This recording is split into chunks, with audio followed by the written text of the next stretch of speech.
All right, let's talk about biasing, okay? And remember I said biasing was putting the transistor in its happy place. So remember that the happy place was down here somehow. Remember it came across and then it rolled off, and then there was a linear region down here. And it was kind of in this region kind of between that line and ground, down in there. I'll put a picture here of the waveform that we had last time around, and to help you remember where that linear region was, right? So part of the transistor that's linear. If you haven't watched part one, go watch part one. So what we want to do is we want to add some biasing. And what is biasing? Well, biasing is, remember we had this circuit, and a particular voltage here caused something over here. What we're going to have now is we're going to have this circuit. We're going to have our 1K resistor as we had before, okay? But we're going to put two different resistors here, and that will create some voltage here. That will create some current, and we will put enough current into this transistor so that it's in its happy place, all right? Now I say its happy place is right around 4 volts, okay? And so let's take a look at this. All right, so this is 2 volts per division, so 1, 2, so if I adjust this voltage and I get 4 volts here, then I say we have biased correctly, okay? And what I'm going to do is, instead of using 2 resistors, I'm going to use a potentiometer, okay? So I put in a 50K potentiometer, okay? So 50K, and then I can adjust these. I don't have to keep trying to find 2 different resistors. I'm just going to use a potentiometer, and we will adjust that potentiometer until we get about 4 volts on the output, okay? So let me put an adjuster on the potentiometer. Not always easy because it's a tiny little screw. There we go. Okay, so you can see I can move that bias up and down. I can take it all the way up to 10 volts, or I can take it all the way to 0. I can put it anywhere I want. So I'm going to put it right about there. I say that's 4 volts, okay? And I think that's sort of in its happy place, all right? And we'll see if I'm right or wrong. So now we are biased correctly, okay? So remember, if we wiggle now, we'll be wiggling in the linear region. Remember, I told you the linear region. And so, okay, now that we have this circuit, how do we wiggle it? Okay, well, we're just going to put a capacitor here, okay? And that capacitor allows us to kind of push this up and down, okay? It's a 50K impedance here, right? And so you can imagine we have something like 25K here and 25K here.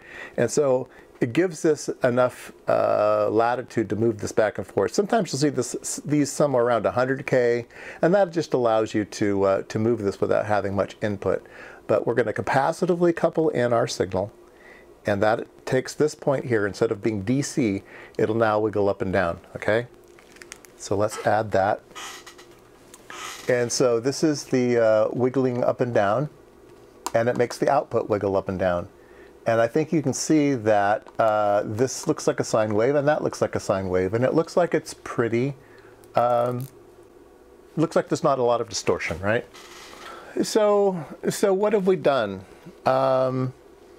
We have taken our bias point and put it in its linear region. Now let's slide that bias point up and down while we're modulating. If I slide it up, it'll just start to squish because it's going to get up there where it's not doing much. Okay, and I think, oh, this is getting super tiny now. Okay, I'm going to do something. I'm going to take that output and I'm going to AC couple it, okay? I'm going to say it's AC coupled, and that'll put it right in the center. Okay, I'm going to put it right in the center, and I'm going to increase the gain so we can see it. All right, there we go. Let's trigger on channel 1. There we go. Trigger on channel 1, and then we'll just watch channel 2. Oops. Okay, so this is channel 2, but AC coupled. Now, if I move the bias up, okay, maybe this is a little bit too big. If I move the bias up, then it'll start to distort, right? It's in its non-linear region. And then I can move it down, and now it's in its linear region. It's looking pretty good. And then if I go down too far, now there's not enough headroom, okay? And so somewhere in the middle is this happy place. And this is what we're doing. We're biasing it. We're creating its happy place where it can operate nicely, right? I hope that's a pretty good introduction on biasing.